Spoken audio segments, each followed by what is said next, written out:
Are we on? I think we're on. Okay. Oh yeah, here we go. Here's our recording. Kay Taylor. And she's speaking tonight. It's, what is it, September 27th? 27th. At the San Francisco Astrological Society. And your topic for tonight is? Art, truth, sexual abuse, and wounding in the chart. During a Leo, Venus squared, Scorpio, Mars transit, which is like perfect. Did we plan it? Did we plan it well? I suspect Linnea planned it when she picked who went where. Yeah. Okay. Yeah, because the other thing is the moon's in Pisces today, and I have a Pisces moon, and so speaking on a Pisces moon would not be my normal preference. I'm not sure if I can keep it all together. We'll have to keep the facts straight. We'll have to get your emanations from your third eye. We'll have to sort of intuit what you have to say. Exactly. I will just transmit it to the group. There's a term that you use on your blog that I looked at it and it looked like a Russian name out of a Russian novel. It was psychosynthesis or something? Yes, psychosynthesis. Can you explain a little bit of that to the viewers here? Yes.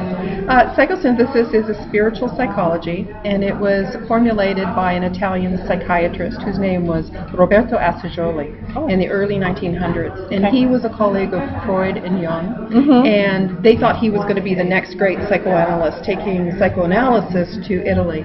And instead what he did is he wrote his dissertation on how they were very limited.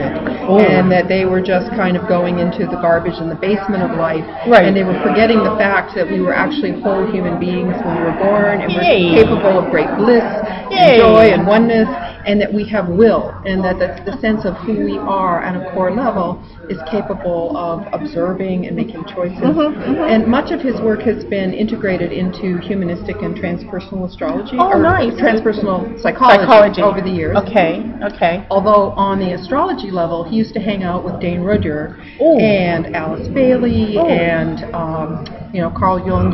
He liked fairly well, and they were sharing ideas. There were a lot of really influential people who were all beginning various forms of thought and philosophy during that time period.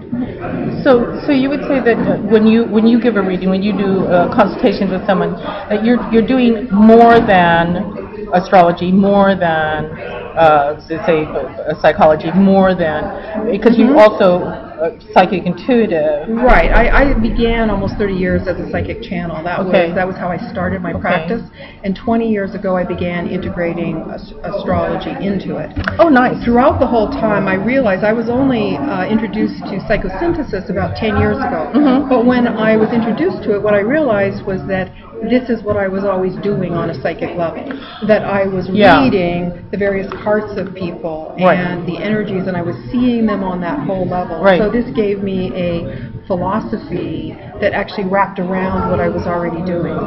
And I loved it because it allowed me to empower my clients. So instead of them coming to me and asking all the questions, and I would hold all the answers.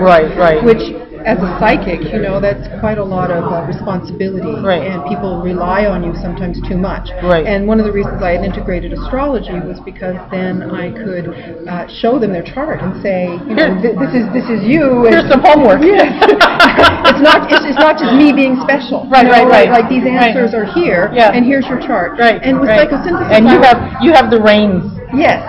So I was able to take it a whole nother level with the psychosynthesis and say, now instead of me telling you the answers, what I can do is I can guide you to the answers. To find the answers within yourself. And see the parts of yourself. Because Assagioli really was the one that introduced the whole idea of subpersonality parts and inner children. And so I will guide a person, and maybe it's that they have the moon and Saturn in opposition. And so we'll pull up in a kind of a psychic process the part of them that is represented by the moon, what the moon needs, the nurturing, the security, but coming through in their own symbolic form, not me telling them what their moon looks like.